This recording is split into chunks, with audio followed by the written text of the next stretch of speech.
نحمده ونصلي على رسوله الكريم أما بعد فأعوذ بالله من الشيطان الرجيم بسم الله الرحمن الرحيم إنما يخشى الله من عباده العلماء إن الله عزيز غفور صدق الله العظيم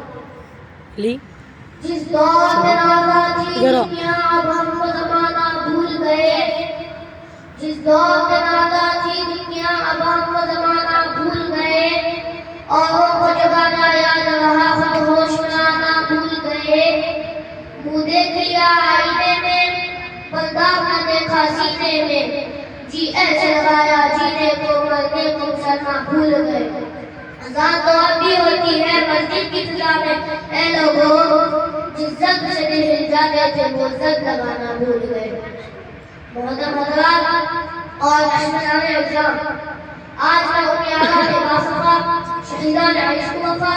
وارثان بلال اور سلاطین العدالت کے تذکرے کی سعادت حاصل کر رہا ہوں جن کا قلب جگر اسلام کی عظمت سے معمور تھا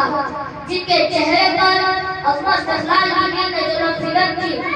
جن کا دل جذبہ اتحاد سے شرشار تھا جنہوں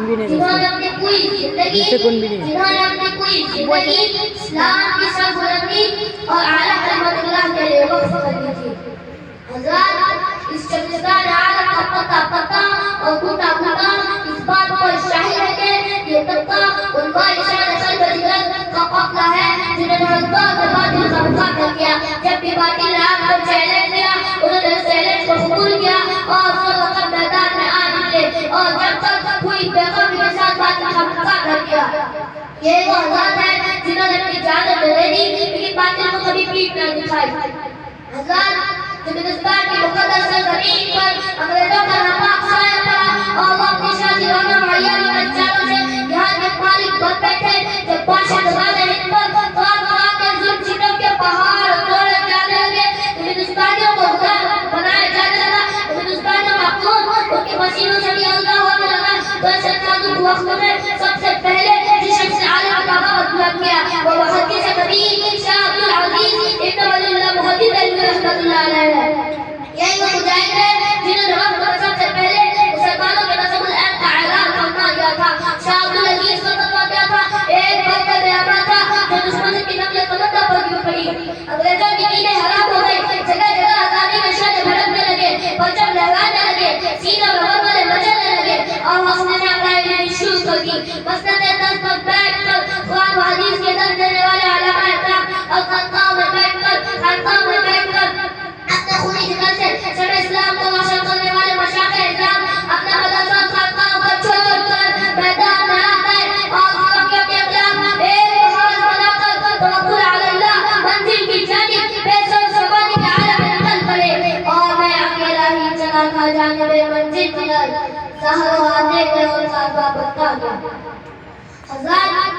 ہندوستان کی جنگ آزادی میں اگر علماء اکرام کو سزا دیتے تو ہندوستان کبھی بھی آزاد نہ ہوتا کبھی بھی آزاد نہ ہوتا کبھی بھی آزاد نہ ہوتا کبھی بھی آزاد نہ ہوتا اگر یہ شرطیل آزادی نہ ہوتی تو تحریک نہ چلتی تحریک بالاکوٹ نہ چلتی تحریک اسلامی امت نہ چلتی تحریک خلافت نہ چلتی ہندوستان چھوڑو تحریک نہ چلتی تحریک نہ چلتی تحریک نہ چلتی تحریک نہ چلتی علماء اکرام نے اپنے خونی جگر سے اس آزادی کی ہیرا بندی کی ہے اور شرطیل آزادی کو سینچا ہے اور پناہ چڑھایا ہے حضرات ہندوستان میں سب سے زیادہ بیدار مسلمان ہے اور جنگ آزادی صرف مسلمانوں میں لڑی ہے اس کے بعد انگریز مخالف اس میں کام سے اپنی یادداشت میں لکھتا ہے اس میں 1864 سے لے کر 1867 تک انگریزوں نے علماء اکرام کو ختم کرنے کا فیصلہ کر لیا تھا یہ 3 سال ہندوستان کا تاریخی بڑا خطرناک سال ہے انگریزوں نے ان 3 سالوں میں 14,000 علماء اکرام کو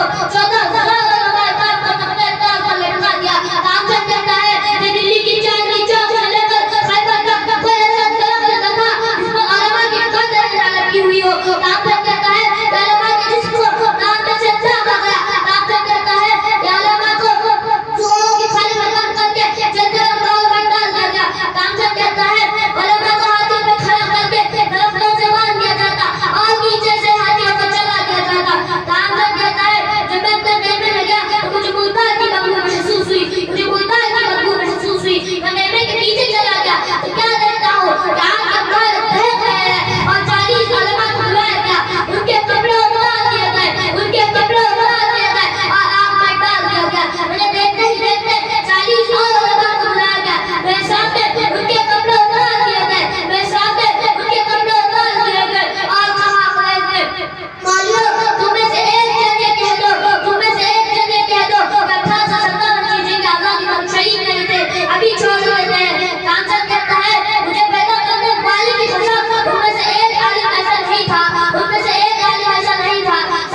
کے وارث